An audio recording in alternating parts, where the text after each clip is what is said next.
For decades, the MLS was built on professional cooperation to serve buyers and sellers. Today, expansive IDX syndication exposes seller data far beyond its original intent. The question is no longer about transparency, but about balance. Are we protecting property owners or unintentionally creating leverage and stigma through public data exposure? There was a time when the MLS was simple, a printed book, one black and white photo, basic property facts distributed among professionals cooperating to sell homes. We marketed to prospective buyers. We negotiated with actual buyers. The public did not have a forensic timeline of the seller's experience. Somewhere along the way, we crossed a line.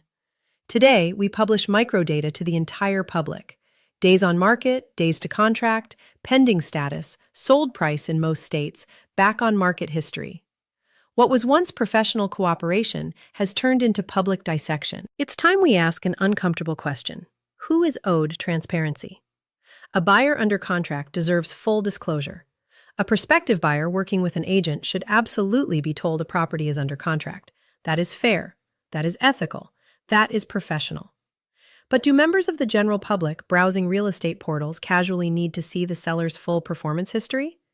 Should they see the number of failed contracts? Should they see how long the home has been on the market?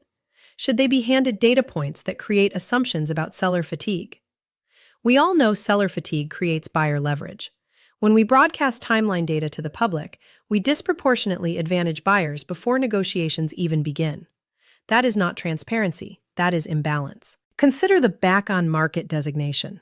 When a property returns to the market, the public assumption is immediate. Something is wrong with the house.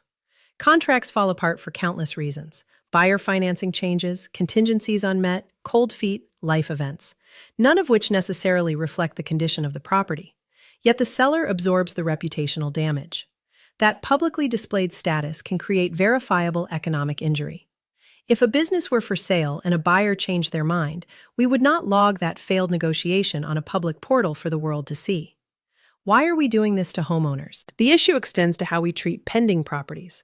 When a property goes pending, the seller is obligated. The buyer is not. The buyer has permission to proceed, contingent upon inspections, financing, appraisal, and satisfaction of terms. Until contingencies are removed, the buyer has not yet performed their true function. Yet in many MLS systems, marking a property pending effectively stops marketing exposure through IDX, even if backups are requested. The seller's leverage disappears. The marketing engine shuts down. If the contract fails, the property returns with a back-on-market label that compounds stigma. We have unintentionally built a system that restricts seller rights before a transaction is secure. That deserves thoughtful reconsideration. There is also the matter of privacy. Once a property is sold or expired, the seller no longer has authority to grant permission for continued marketing. Yet photos, in some cases up to 100 of them, along with floor plans, videos, and virtual tours, remain syndicated indefinitely. Decades ago, we marketed using a single photograph. Today, we publish entire interior layouts, security features, children's bedrooms, art collections, and access points. I have had more new homeowners in recent years request removal of historical marketing than ever before, and they are right to do so. Privacy is not a luxury, it is a right. Their requests made me reconsider how syndication is used post-closing. There are two levels of responsibility here, the brokerage and the MLS. Marketing permission ceases the moment ownership transfers. Without the new owner's express written consent, syndication of all photos should cease immediately. In fact, syndication should never be the default. It should be opt-in and in no way automatic. The MLS was created for cooperation among professionals. It was not intended to create public leverage imbalances. It was not created to publish seller performance analytics to the world. It was not created to maintain permanent marketing archives of private homes. We intended transparency. We unintentionally built exposure, and that distinction matters. This is not about hiding information from legitimate buyers.